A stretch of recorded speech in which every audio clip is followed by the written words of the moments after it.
This is a very uncertain time, and this is going to manifest in very differently in different people. I think just understanding and accepting that, but accepting is not a very easy mechanism. So, if you need support in helping you get there, I think it's important to access those resources, whether it's therapy, whether it's counseling, or whether it's just different activities that you can engage in. That was Aakanksha Kapoor, who's going to be a guest on today's episode. Hello, everyone. I hope you've been well. I'm very excited to bring you this episode because for the first time, I'm joined by a few guests who have been kind enough to take some time out and answer the questions I had for them. We're going to talk about some real aspects of mental health, including the stigma, the limited healthcare infrastructure, substance abuse, and suicide.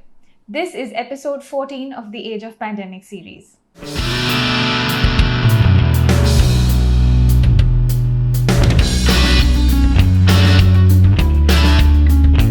Series, Age of Pandemic, I talk about the new normal in a new world that's living with the fear of the coronavirus and the fear of imminent global and personal disaster. Over 13 episodes so far, I've talked about many concerns facing millennials and generally everybody as the impact of COVID-19 is felt, economically, socially, and psychologically. These include unemployment, threats to women's rights, Islamophobia, and other intolerances.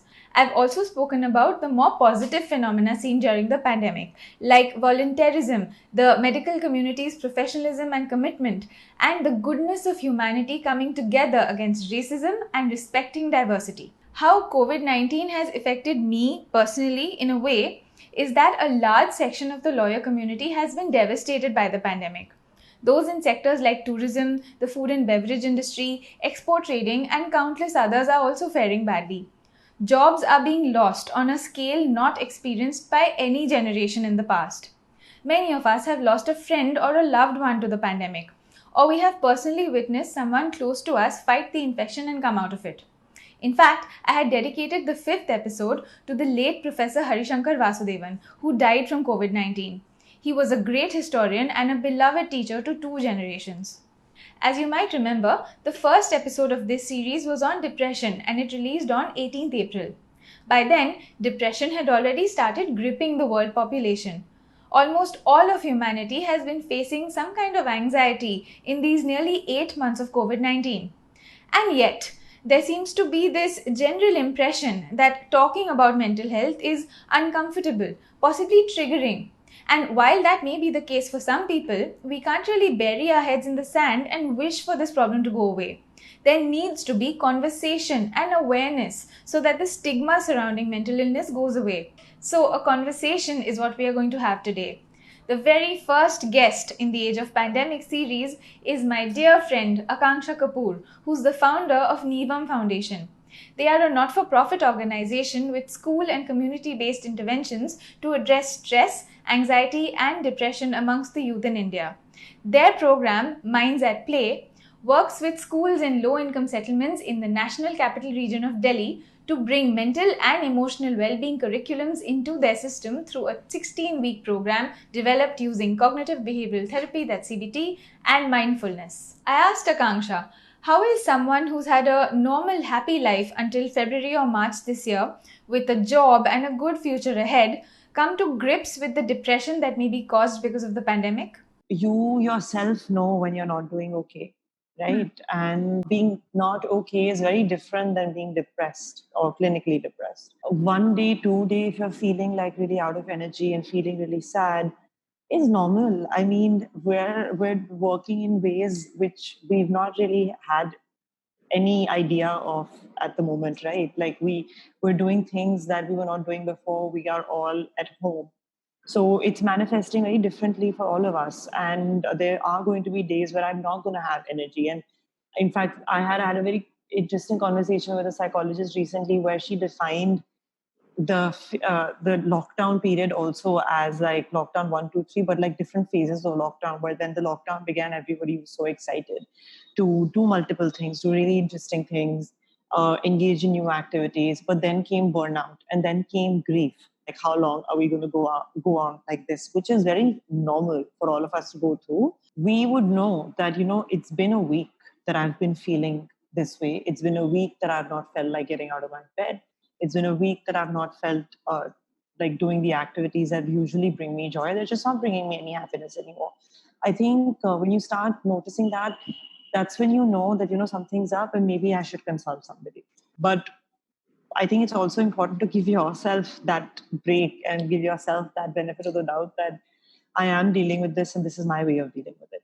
And then we talked about the social injunction, as it were, against admitting that one has depression and then seeking help for it. There is so much stigma, which a lot of organizations now are coming together and work together to break that stigma and create more awareness. So creating awareness is not just for seeking help, it's also pushing people to want to study and pursue a career in psychology. So there are, like, basically, how do you address that gap?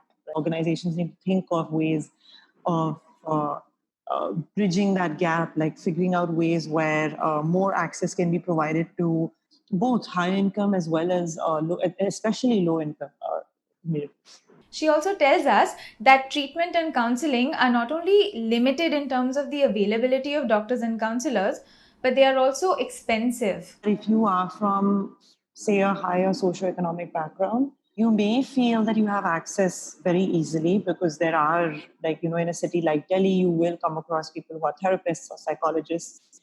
The fact is that in India, there are very few number of social workers, mental health workers in general, including psychiatrists and psychologists. Just that number for the population of our size is so very, very small. So you can imagine what the access is in general like.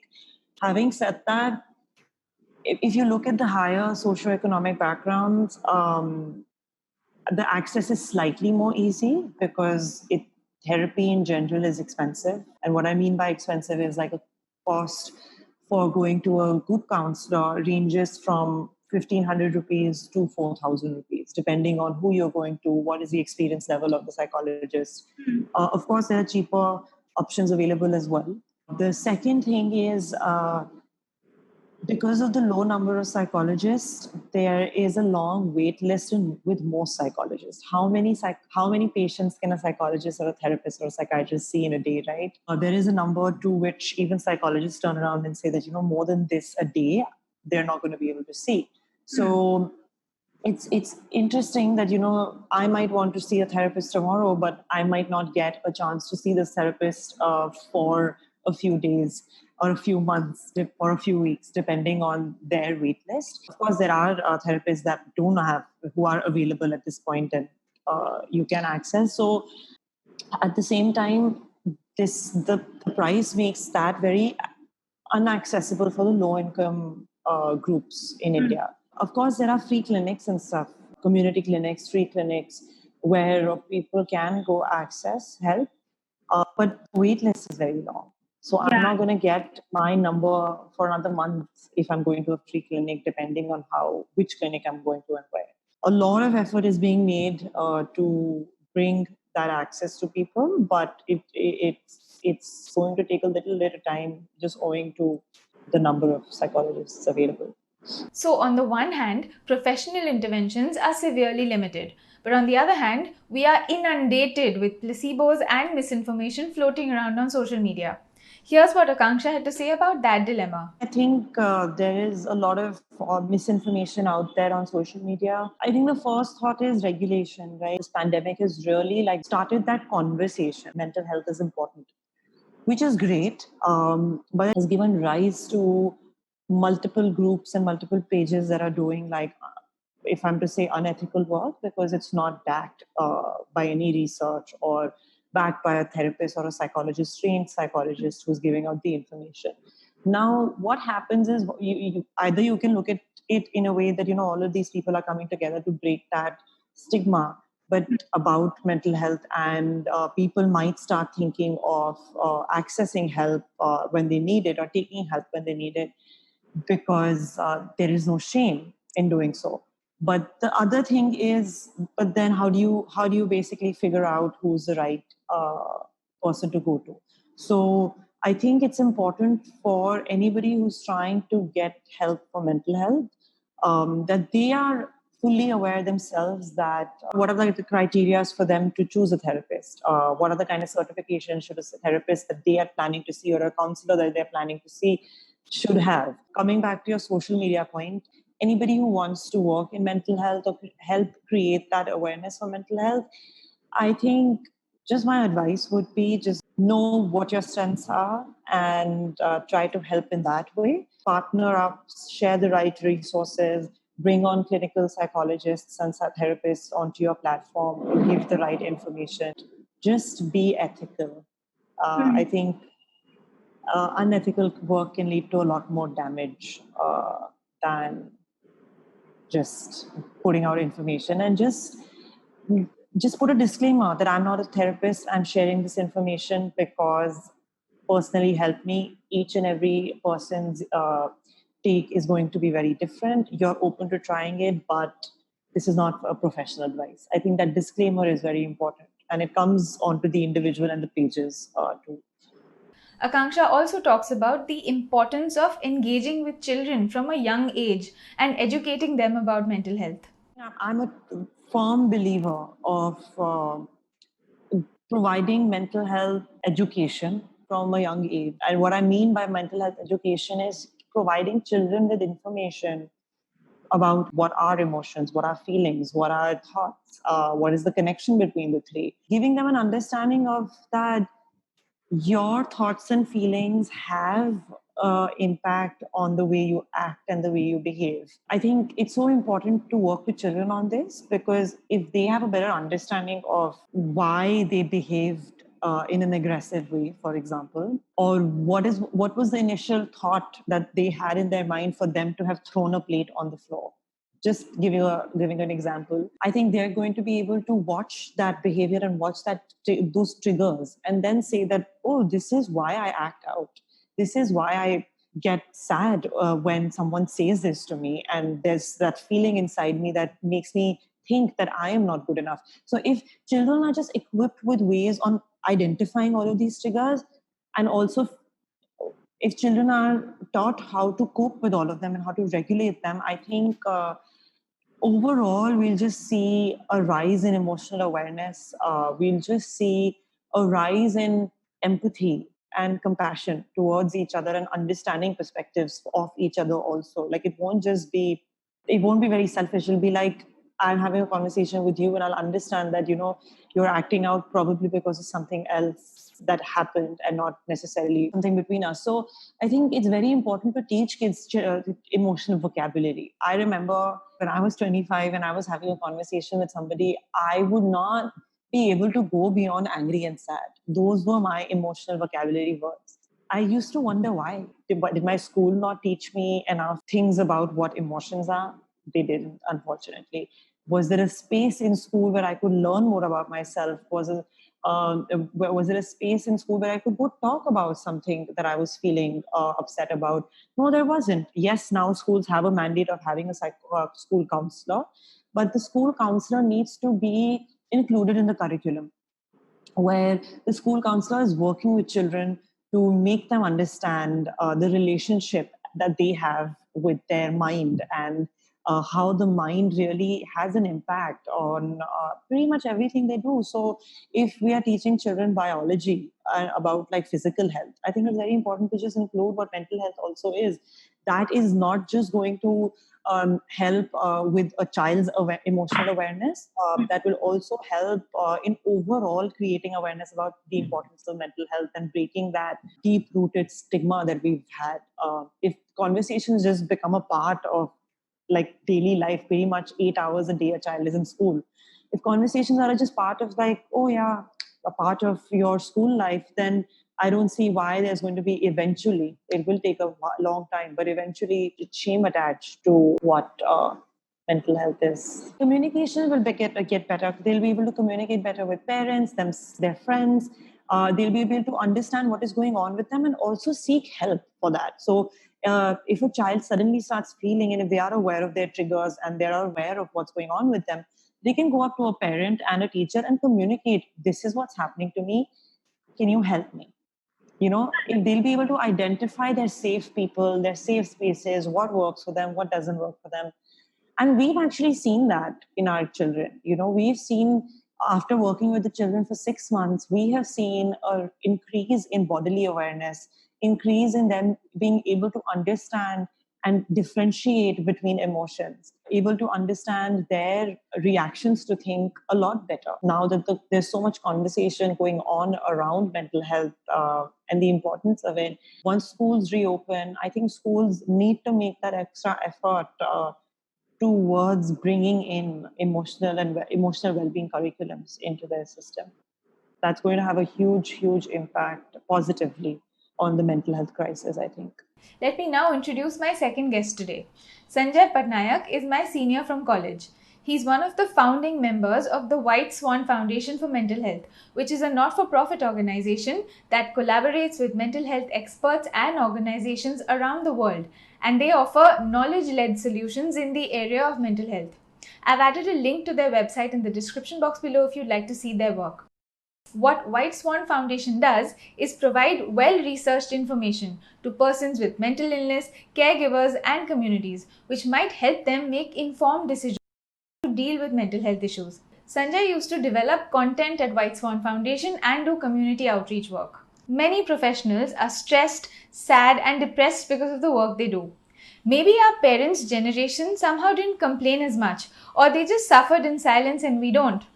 Be that as it may, I've come across many young people facing work-related stress and financial stress because the way they had planned their lives for many years didn't quite work out. Given the condition of the world economy, not just now but in the last few years and certainly in the foreseeable future, we can't expect that if we work very hard, we will be successful, be rich, buy a house, etc. All the dreams that we were fed as kids when times were different, the milestones we therefore planned to achieve by a particular age, they are simply not possible now because the world cannot accommodate them, and that is not our fault. We know that, but we are still stressed, sad, and anxious. I asked Sanjay to tell us about the cases of depression he's come across amongst young professionals in particular and requested him to share some of his thoughts. He tells us about the generational difference, the peer-related challenges, and social issues underlying all mental health problems. When I speak of depression, I always speak of anxiety as well because, they're comorbid and one leads to the other. A lot of the things you talk about are related to worry, obviously, like financial and stuff like that. So that contributes more to like your anxiety center. An overwhelming sense of anxiety can then also, when you talk about generational transitions, there's also this real shift in, so it's not an isolated cause of why it's becoming, so prevalent now and why it wasn't earlier. Of course, there probably wasn't enough information about it. They probably suffered in silence, or there could be a variety of reasons. But there are social determinants of it even now. Because of like substance abuse, for example, is a very big problem that contributes to it.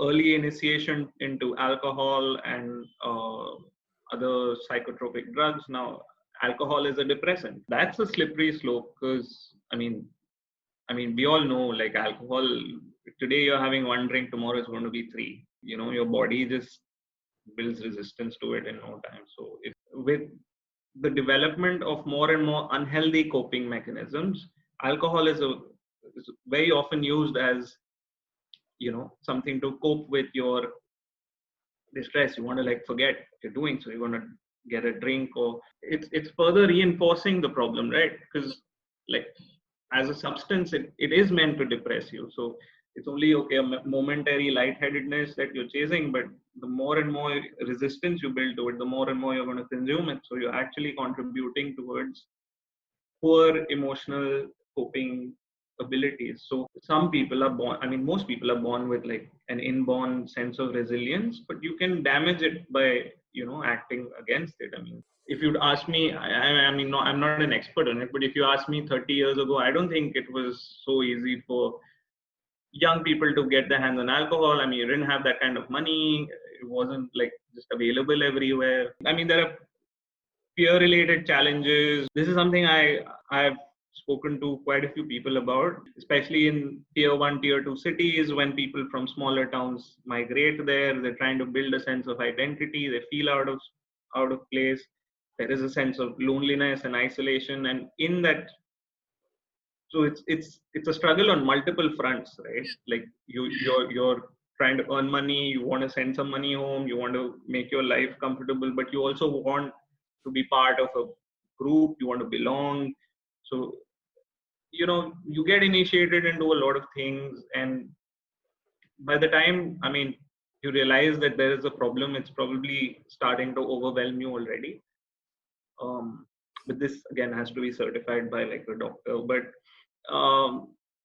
it happens, as in, like, through shared experiences, I have seen it quite a bit, where people from smaller towns migrating to bigger towns really struggle with, like, you know like identity. And I mean, like, India already has enough uh, faulty systems that contribute to this. Like, I mean, gender bias, there's caste discrimination, there's a whole host of, like, social issues.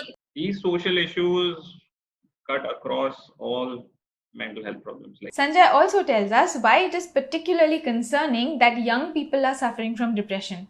Now, I have defined young people here as those between 15 and 35 years of age. in that 15 to 35 year age group, that's basically the most productive years of an individual's life. The way governments understand it always is that there is an economic cost to it. When reports say that depression is going to be the leading cause of disability by the year 2030, that's supposed to be the year you attain your sustainable development goals as well. I mean, they're just counteractive to each other. That cannot happen. I mean, if depression is, because when they talk about it being the largest, highest cause of disability, there's you have a factor called disability adjusted life years, or years lived with disability. Now that basically gives you an idea of how much of your productivity is taken away from your actual number of years lived. I mean, so life expectancy is not always just the marker, right? Like, quality of life and everything has to matter. So when you calculate years lived with disability, if it's following in these years, you it has an economic impact. If you're not effectively going to be able to contribute, I mean, either there's going to be a loss, or somebody is going to be pulling you up and not doing their own job or something like that. So there's a study which says that if you for every dollar you invest right now per person in mental health by 2030, it is a very interesting statistic. It is being said that we might be facing a psychological pandemic. If you remember, I talked about this in episode 10. This news report mentions research that there have been more than 100 recent deaths in India due to COVID-19 related trauma. Most of these deaths have been by suicide. So, Sanjay talks about the reality of suicide. We talk about why avoiding conversation on this subject is worrying. At least from known numbers, you're talking more than what, 800,000 deaths a year, um, in the world by suicide. Coming back to, like, your young people and the productive age group, it's the highest cause of death in 15 to 29-year-olds in India.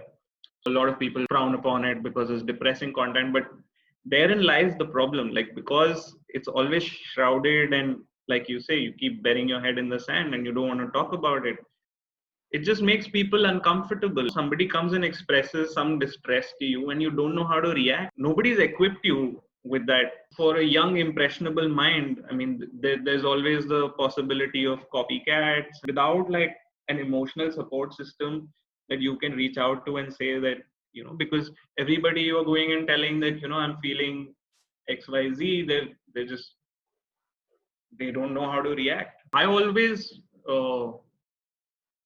try to stray away from the argument that suicide is purely a mental health issue. Of course, distress is involved. But when we normally talk about mental health issues, we have to talk about either some chemical activity in your brain and things like that. But there are enough instances of social issues that farm suicides. You have severe discrimination in so many places, a lack of a support system. The stories from Kota and all, for example, where they go for all these coaching and things like that. There are kids who are sent there as like 15, 16-year-olds. They just put on a train and they're told, okay, here you go there, study, and don't come back until you're like in IIT or something. It's scary. Yeah. So there's not enough conversation around it. It's a highly stigmatized subject, very poor understanding of it. You still have like a significant proportion of the population who will look at it and say that it is an act of weakness or cowardice or something like that, because just not making good information available to people. And I mean, that's the only way you can change the conversation. And so it's a pity. Globally, of course, the conversations have gotten more open. There is, I mean, in mental health and suicide both, if you look at Australia, Canada, the UK, I mean, the stigma associated with it will always be a problem. I think the more you can increase conversation around it, make it more accessible to people, increase their understanding over it, along with obviously, the social determinants have to be addressed. So, yeah. Now, I asked a psychiatrist why cases of substance abuse may have increased during the pandemic.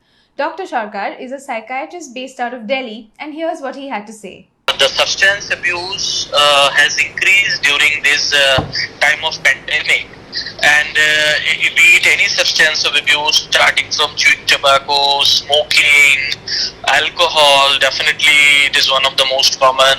Other substances, marijuana, cocaine, everything has increased. The people who already have a history of substance abuse, who have been anyway consuming the substance of abuse, their intensity and frequency of using has increased during pandemic. People who earlier did not have a history of as such dependence, but maybe recreational use, now a lot of them have turned into people of with addiction because of the pandemic. In the first case, the people with a history of pre-existing substance abuse, what has happened to them?